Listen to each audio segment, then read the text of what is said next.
kama nilivyosema wakati tunawasilisha taarifa kwamba watu wengi walitegemea kwamba siku ya kuwasilisha taarifa hao wahusika wakuu wangetajwa na wale waliodhibiti na kusababisha vifo pia wangetajwa. Sasa sisi kwenye uwajibikaji, kwanza hakuna mtu yote shahidi au mtu yote aliyokuja mbele ya tume akasema au akajenga hoja kusiwe na uwajibikaji. Kwa hiyo tunakubaliana, si jambo geni, kila mmoja tunakubaliana kuwe na uwajibikaji, na hiyo kila mtu, hakuna alosema hapana, hakuna anasema uahirishwe. Kila mtu anasema kuwe na uwajibikaji, lakini anachosema walotueleza ni kwamba uwe uwajibikaji wa haki, uwajibikaji wa haki. Na tulishauriwa pamoja na viongozi wakuu wa nchi tulioona na wengine hata waathirika wenyewe kwamba anastahili kuwajibika awajibishwe kwa mujibu wa sheria, asiyestahili kuwajibishwa asiwajibishwe. Sasa hizo ndio miongozo tume imepata: awajibishwe anastahili, asiyestahili asiwajibishwe. Na wengine wakenda zaidi kwamba asitolewe mtu kafara kwenye kuwajibishana, tuwajibishane lakini asitolewe mtu kafara. Ushauri huo kutoka watu, sababu inabidi tuwaulize pia na watu, sio maoni yetu pekee yetu, hapana. Tusikize maoni ya watu, ushahidi unasemaje, na sisi pia baada ya hapo tuweze kubaini. Sasa sisi kwenye kupanga ramani au njia ya kwenda kwenye uwajibikaji, tumebaini safu tatu.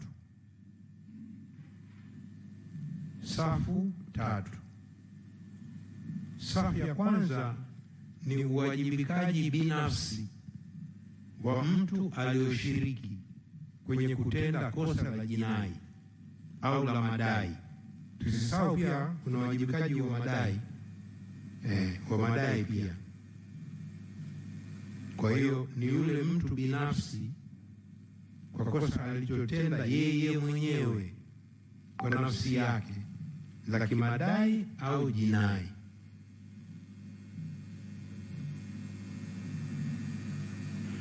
Na kwa polisi si jambo geni. Kwanza sheria inasema hivyo hivyo kwamba askari polisi atakayesababisha mauaji au kifo kwa kutumia silaha atawajibika yeye mwenyewe binafsi. Sheria inatamka, wala sio tume inayotamka. Sheria ya polisi inatamka hivyo, PGO zao zinamtamka hivyo. Kwa hiyo inajulikana, na wengi tu polisi wameshapelekwa mahakamani kwa matumizi ya silaha za moto kusababisha vifo, lakini kwa vigezo vya kisheria,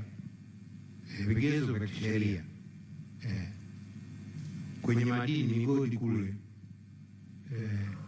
North Mara kule wapi, na mara nyingi na hizo kesi nyingi tu. Kwa hiyo ni safu ya kwanza kwa upande wa madai na jinai. Lakini kuna safu ya pili. Safu ya pili ya kiongozi au kamanda kuwajibishwa ni safu ya pili: kiongozi au kamanda. Kiongozi kwa raia, kamanda kwenye vyombo. lakini pia ina vigezo vyake vitatu, kwamba huyo kiongozi au kamanda kwanza awe na uwezo wa kumamuru au kumwamrisha au kumsimamia huyo wa chini yake aliyotenda kosa. Kwa Kiingereza tunaita effective control and command.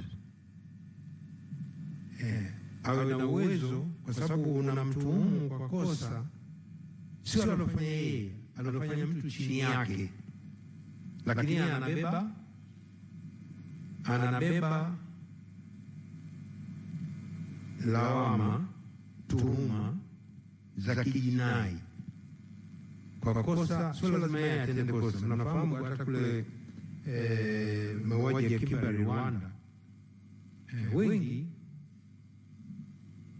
walopanga sio wao walotekeleza, sio wao walikuwa kule kwenye uwandani, hapana. Kwa hiyo huyo kiongozi au kamanda lazima aweze kwanza awe utafutie ushahidi kuonyesha kwanza alikuwa na uwezo kumwamrisha huyo chini yake au kumsimamia au kumwamrisha, kumwamuru. Pili, lazima awe amejua kitendo kile alichofanya huyo mtu chini yake, au alipaswa ajue kwamba huyo chini yake kafanya lile tendo, kosa la jinai. Huwezi tu kumtuma hata kama komanda kiongozi. Je, alikuwa anajua? Na kuna kesi nyingi tu za kimataifa wapi huyu viongozi alijua au alipaswa kujua, na sheria ni alijua au alipaswa kujua kwa mazingira yale. La tatu ni kwamba ameshindwa kuchukua hatua kuzuia, ameshindwa kuchukua hatua zote ambazo zinaweza kuchukuliwa ili kuweza kukinga hayo kwa viongozi. Safu ya pili. Safu ya tatu, kama ulivyosema Balozi Mela hapa, ya tatu ni swala la uwajibikaji wa taasisi kama taasisi. Uwajibikaji wa taasisi kama taasisi. Taasisi tulivyochambua ushahidi na maoni yetu pia ni kwamba uwajibikaji uwepo, ndio maana tumetoa mapendekezo. Lakini pia ni kwamba sisi tunaongozwa na hadidu za rejea ambayo ni kubaini hoja. Tutabaini hoja, fact finding, kwa ngazi hii.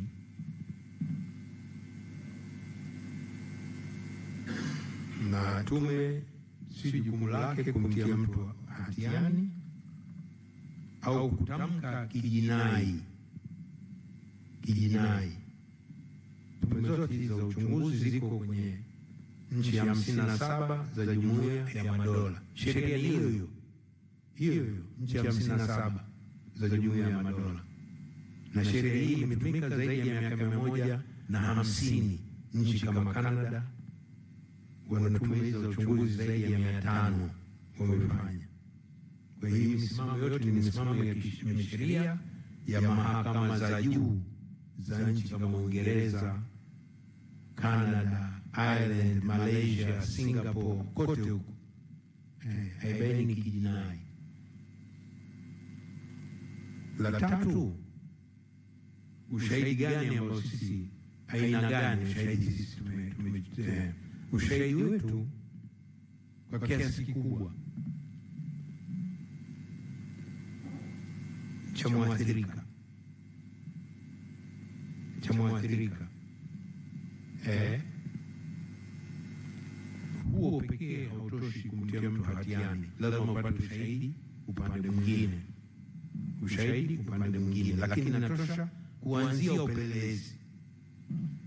Kuanzia upelelezi.